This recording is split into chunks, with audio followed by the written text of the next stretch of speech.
우리 삶에는 이런 순간이 있습니다. 무언가를 안다고 말해야 할 때, 의견을 내야 할 자리 앞에서 마음이 쉽게 서지 않는 순간입니다.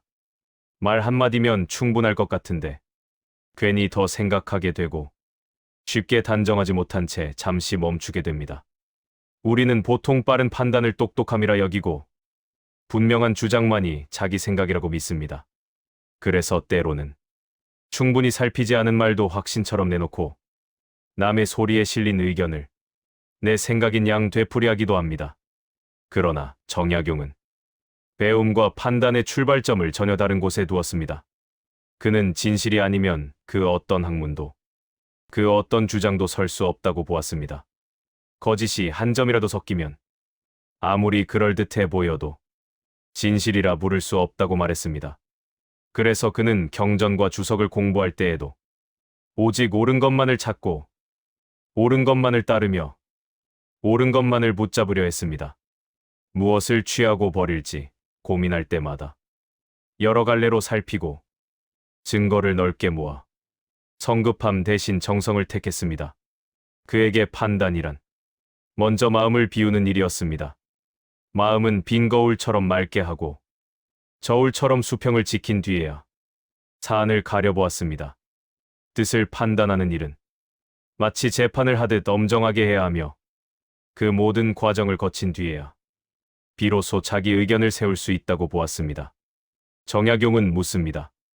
어찌 그럴듯해 보이는 얕은 견해를 남의 소리에 휩쓸려 되받아 외치는 방식으로 큰 공론을 거스르려 하는가? 그 질문 속에는 학문을 향한 태도뿐 아니라 삶을 대하는 태도까지 함께 담겨 있습니다. 이제부터는 왜 정약용이 진실함 없이는 그 어떤 사유도 설 수 없다고 보았는지, 그리고 이 태도가 오늘 우리의 말과 판단, 삶의 선택에 어떤 기준이 될 수 있는지를 차분히 이야기해 보려 합니다. 우리는 살아가며 수없이 많은 말 앞에 서게 됩니다.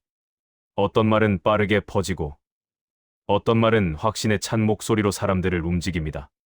그래서 우리는 종종 말의 크기와 속도가 곧 진실을 증명한다고 착각합니다. 확신 있게 말하면 옳은 것 같고 주저하면 틀린 것처럼 보이는 세상에서 말은 점점 가벼워집니다. 그러나 정약용은 이런 태도를 가장 경계했습니다. 그에게 말이란 먼저 세워야 할 무기가 아니라 끝까지 책임질 수 있을 때에만 비로소 꺼낼 수 있는 결과물이었습니다. 거짓이 한 점이라도 섞인 말은 아무리 그럴듯해 보여도 진실 위에 설 수 없다고 그는 분명히 말합니다. 정약용은 많이 아는 것보다 정확히 아는 것을 택했습니다.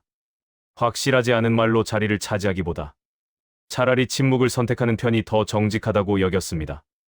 그래서 그는 경전과 주석을 공부할 때에도 그럴듯한 해석을 좇지 않고 옳은 근거가 있는지 끝까지 검증할 수 있는지를 끊임없이 살폈습니다. 진실 위에 서지 않은 말은 잠시 사람들을 설득할 수는 있어도 시간을 견디지는 못합니다. 결국 그 말은 상황이 바뀌는 순간 흔들리고 그 위에 세운 판단과 선택도 함께 무너집니다. 정약용이 말한 진실함이란 도덕적인 미덕 이전의 삶을 오래 버티게 하는 기준이었습니다. 그래서 그는 말을 쉽게 세우지 않았고 의견을 내기 전 늘 한 걸음 물러섰습니다. 그 태도는 느림이 아니라 삶을 무너지지 않게 하는 가장 단단한 방식이었습니다. 정약용은 무언가를 판단하기 전에 항상 한 가지를 먼저 물었습니다. 내 마음은 지금 어느 쪽으로 기울어 있는가? 이미 결론을 정해두고 증거를 고르고 있지는 않은가? 그에게 판단이란 무엇을 더 보태는 일이 아니라 먼저 비워내는 일이었습니다. 마음을 비운다는 것은 아무 생각 없이 판단하라는 뜻이 아닙니다. 오히려 반대입니다. 보고 싶은 것만 보려는 욕심, 이미 믿고 싶은 방향으로 사실을 끌어당기려는 마음을 잠시 내려놓는 일입니다.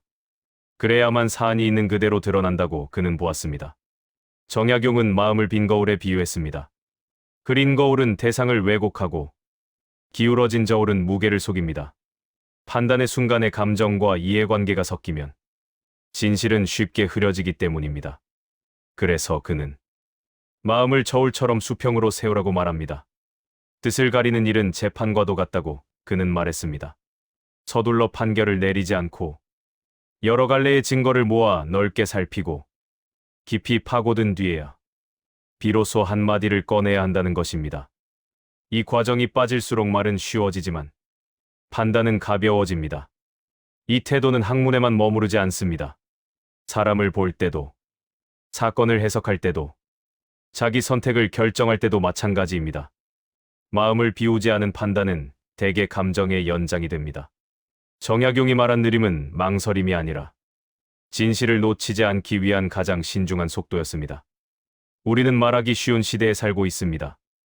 의견은 빠르게 만들어지고 확신은 순식간에 퍼집니다. 그래서 때로는 생각하지 않아도 말할 수 있는 자리에 서게 됩니다. 남의 말을 빌려 조금만 다듬으면 그럴듯한 주장이 되는 시대입니다. 그러나 정약용은 이런 방식의 말을 가장 경계했습니다.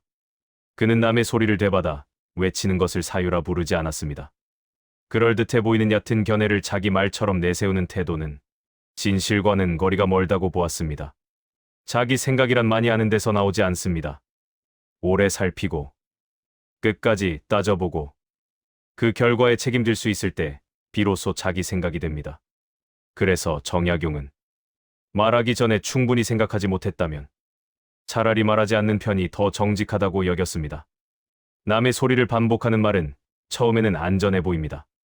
다수가 말하는 방향에 기대면 틀릴 위험도 적어 보이고 책임도 나누는 듯 느껴집니다. 하지만 그런 말은 상황이 바뀌는 순간 쉽게 방향을 바꿉니다. 기준이 밖에 있기 때문입니다. 정약용은 큰 공론일수록 더 조심해야 한다고 말했습니다. 겉으로 그럴듯해 보인다고 해서 얕은 견해를 확신처럼 외친다면 그 말은 공론을 세우는 힘이 아니라 공론을 흐리는 소음이 됩니다. 그는 묻습니다. 어찌 남의 소리에 휩쓸린 말로 큰 논의를 감당하려 하는가? 삶에서도 마찬가지입니다. 남들이 옳다고 말하는 선택이 언제나 나에게 옳은 것은 아닙니다.